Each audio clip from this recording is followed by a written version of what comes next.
اللہم صلی علی محمد وآل محمد وعجل فرج آل محمد۔ بسم اللہ الرحمن الرحیم۔ کتاب کا اگلا حصہ۔ امام بارگاہ۔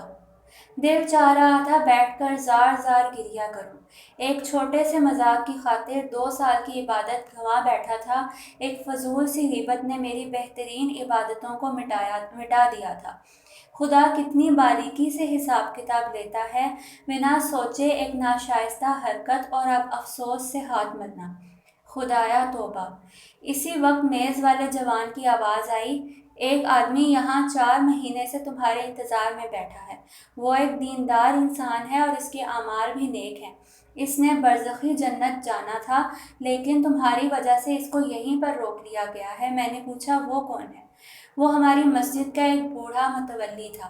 میرے سامنے اور میز والے جوان کے کنارے کھڑا تھا، جھک جھک کر سلام و احوال پرسی کی اور پوچھنے لگا، کہاں رہ گئے تھے؟ میں کئی مہینوں سے تمہارے انتظار میں یہاں بیٹھا ہوں۔ کہنے لگا، یہ اس زمانے کی بات ہے جب تم مسجد میں ثقافتی اور بسیجی سرگرمیوں میں مصروف تھے۔ میں نے تم پر ناروا تہمت لگائی تھی۔ میں یہاں اسی لیے آیا ہوں کہ تم سے بخشش طلب کروں۔ وہ واقعہ میرے سامنے تھا۔ اس دن میں مسجد میں مصروف تھا، وہی بسیج اور ثقافتی سرگرمیاں۔ یہ بوڑھا متولی اپنے ساتھیوں کے ساتھ ایک کونے میں بیٹھا باتیں کر رہا تھا۔ میرے پیٹھ پیچھے ایسی بات کہی جس کا مجھ سے کوئی تعلق نہ تھا۔ اس نے مجھ پر تہمت لگائی تھی۔ اس نے ہماری نیت پر شک کیا تھا۔ اس زمانے میں مجھ پر تہمت لگائی جب میں نوجوان تھا اور تازہ تازہ بسیج جوائن کی تھی۔ وہ ایک نیک آدمی تھا، لیکن میرا نامہ اعمال تو بالکل خالی ہو گیا تھا۔ میز والے جوان سے میں نے کہا، میں مانتا ہوں وہ ایک اچھے انسان ہے، لیکن میں اس حالت میں اس کو معاف نہیں کر سکتا۔ میری فائل کا کیا بنے گا؟ جتنا ممکن ہو ان سے وصول کریں۔ سورہ عبس کی آیت 37 نمبر کا معنی اب میری سمجھ میں آ رہا تھا۔ اس دن ہر شخص اس طرح گرفتار ہوگا کہ یہی گرفتاری اس کے لیے کافی ہوگی اور اس کے پاس کسی اور کے بارے میں سوچنے کی مجال نہیں ہوگی۔ جوان نے میری طرف نظر اٹھائی اور کہنے لگا، اس بندہ خدا نے ایک جگہ وقف کر رکھی ہے، بہت بابرکت وقف ہے، اور اس کا ثواب بھی بے حساب آ رہا ہے۔ اس نے تمہارے ہی قصبے میں خالص نیت کے ساتھ ایک عظیم الشان امام بارگاہ تعمیر کی ہے اور لوگ اس سے مستفید ہو رہے ہیں۔ اب تمہاری مرضی ہے، چاہو تو اس میں امام بارگاہ کا سارا ثواب لے کر تمہارے نامہ اعمال میں لکھ دوں گا، بدلے میں تم اس کو معاف کر دو۔ میرا سر چکر کھانے لگا۔ ایک تہمت کے بدلے میں ایک پورے امام بارگاہ کا ثواب؟ یہ تو اچھا معاملہ ہے۔ اس بوڑھے آدمی کی افسردگی اور رنج اس کے چہرے سے عیاں تھی، لیکن کوئی اور چارہ نہیں تھا۔ اس نے ایک تہمت کے بدلے میں ایک امام بارگاہ کا ثواب میرے نام کیا اور برزخی بہشت کی جانب روانہ ہوا۔ یعنی صرف ایک تہمت لگائی تھی اور بدلے میں وہ امام بارگاہ دینے پر مجبور ہوا تھا، جس کو خالصانہ نیت کے ساتھ راہ خدا میں وقف کیا تھا۔ اس وقت میرا ذہن کہیں اور بھٹک رہا تھا۔ سوچ رہا تھا، ایک چھوٹی سی تہمت کے بدلے میں ایک انسان اتنی بڑی پراپرٹی سے ہاتھ دھو بیٹھتا ہے، ہمارا کیا حال ہوگا؟ وہاں ہم نے تو اپنا پیشہ بنا لیا ہے کہ دن رات پیٹھ پیچھے لوگوں کی برائیاں کرتے رہتے ہیں۔ ہمارے لیے تو یہ کوئی مسئلہ ہی نہیں ہے۔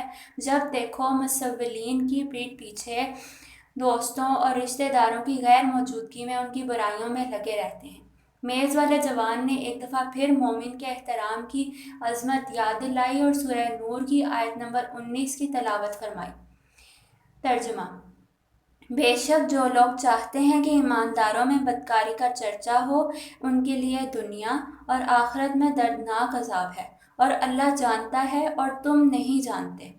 اس آیت کریمہ کی تفسیر کے حوالے سے امام صادق علیہ السلام فرماتے ہیں، جو کوئی مومن کے بارے میں کچھ سنے یا اپنی آنکھوں سے دیکھے اور پھر دوسروں کے سامنے بیان کرے، وہ اس آیت کا مصداق ہے۔ اشکوں کا معجزہ۔ اضطراب کے عالم میں بے حسی کا پیکر بن کر اپنے اعمال کی فائل کو دیکھے جا رہا تھا۔ بت بن کر کھڑا تھا، کوئی عمل قابل دفاع نہیں تھا۔ کسی نے میری 2 سال کی عبادت بٹوری تو کسی نے دوسرے نیک اعمال پر ہاتھ صاف کیا۔ میری حالت اس بھیڑ کی مانند تھی جس کا اپنا کوئی ارادہ نہیں ہوتا، بس بے مقصد دیکھے جا رہا تھا، کیونکہ دوسروں کے مقابلے میں یہاں دفاع کرنے کی کوئی گنجائش نہیں تھی۔ لیکن دنیا میں اس بات کی گنجائش موجود ہے کہ اگر کوئی کتنا ہی بڑا مجرم ہو، وہ عدالت میں جا کر اپنا دفاع کر سکتا ہے، اچھا وکیل ہائر کرتا ہے اور کسی حد تک اپنے اوپر لگے الزامات سے بری ہو جاتا ہے۔ لیکن یہ تو اور ہی جہاں ہے، یہاں تو کچھ کہنے کی گنجائش ہی نہیں ہے۔ میں صرف دیکھتا جا رہا تھا۔ یہاں تو انسانی فکر و خیالات بھی نمایاں، سب کے لیے نمایاں ہیں، اعمال کی تو بات ہی اور ہے۔ یہاں دلیل کے بغیر دفاع کرنا عین حماقت ہے۔ میرے نامہ اعمال میں ایسے گناہوں کی بہتات تھی جن کے بارے میں کہہ سکتا ہوں، کھایا پیا کچھ نہیں، گلاس توڑا 12 آنے۔ مثال کے طور پر ایک شخص نے میرے سامنے کسی اور کی غیبت کی یا اس پر تہمت لگائی اور گناہ کا ایک حصہ میری فائل میں درج بھی کیا۔ کتنے ایسے گناہ میرے نام لکھے گئے تھے جن سے مجھے کوئی لذت نہیں ملی تھی، بلکہ میری شرمساری اور آبرو ریزی کا باعث بن گئے تھے۔ بہت ہی دشوار مرحلہ تھا۔ حساب کتاب میں اتنی باریک بینی کہ خدا کی پناہ۔ میرے اعمال کی باریک بینی سے چھان بین ہو رہی تھی اور میں اپنی حماقتوں کو دیکھ رہا تھا کہ بائیں جانب سے آگ کی حرارت محسوس ہوئی۔ اس آگ کی تپش میں عنقریب تھا میرا سارا بدن جل کر راکھ ہو جاتا، لیکن یہ کس طرح کی آگ تھی کہ میرا پورا بدن تپش سے جل رہا تھا اور اس کی حرارت ناقابل برداشت تھی، لیکن میرا سینہ، میرا چہرہ اور میرے ہاتھ محفوظ تھے۔ میں حیرت کا پتلا بنا سوچ رہا تھا کہ میرے بدن کے یہ 3 حصے آگ سے بچ کیسے گئے۔ کسی سے پوچھنے کی ضرورت پیش نہیں آئی، میرے سوال کا جواب بلا فاصلہ میرے سامنے تھا۔ بچپن سے ہی میں مسجد جاتا تھا اور عزاداری میں شرکت کرتا تھا۔ میرے بابا مجھے ہمیشہ سمجھایا کرتے تھے کہ بیٹا، جب تم امام حسین علیہ السلام، حضرت زہرا علیہ السلام اور اہل بیت اطہار علیہ السلام کے لیے آنسو بہاؤ تو ان آنسوؤں کی قدر کرو۔ یہ آنسو بہت ذی قیمت ہیں، ان کی قیمت کا اندازہ تمہیں قیامت کے دن ہوگا۔ میرے بابا نے بزرگوں اور خطیبوں سے سنا تھا کہ ان آنسوؤں کو اپنے سینے اور چہرے پر ملا کریں، اور میں ایسا ہی کرتا تھا۔ عزاداری اہل بیت اطہار علیہ السلام میں روتا تھا اور جو آنسو بہتے تھے تو ان کو اپنے چہرے اور اپنے سینے پر ملتا تھا۔ اب مجھے سمجھ آ رہی تھی کہ میرا سینہ، میرا چہرہ اور میرا ہاتھ کس طرح آگ کی تپش سے محفوظ ہے۔ اس وادی میں آنسوؤں اور توبہ کی قدر و قیمت کا اندازہ ہوا۔ غور سے دیکھا تو میرے بہت سارے گناہ میرے نامہ اعمال میں موجود نہیں ہیں۔ رحمت خداوندی کیا ہوتی ہے، اس کو اپنے پورے وجود کے ساتھ یہاں پر محسوس کیا۔ گناہ گار انسان جب توبہ کرتا ہے اور پھر گناہوں سے مکمل کنارہ کشی اختیار کرتا ہے تو اس کے سارے گناہ نامہ اعمال سے مٹا دیے جاتے ہیں۔ حق الناس کے حوالے سے بھی یہ بات دیکھی ہے۔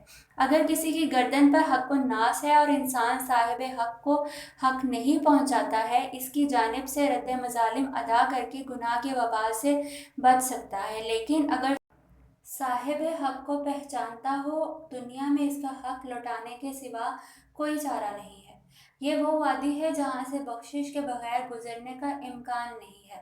اگر ایک چھوٹے بچے کا حق رہ گیا ہو اور اس سے معافی طلب نہیں کی تو وہاں انتظار کرنا پڑے گا، وہ جب آئے اور بخش دے تب جا کر گزر سکتے ہیں۔ صلوات اللہم صلی علی محمد وآل محمد وعجل فرجہ۔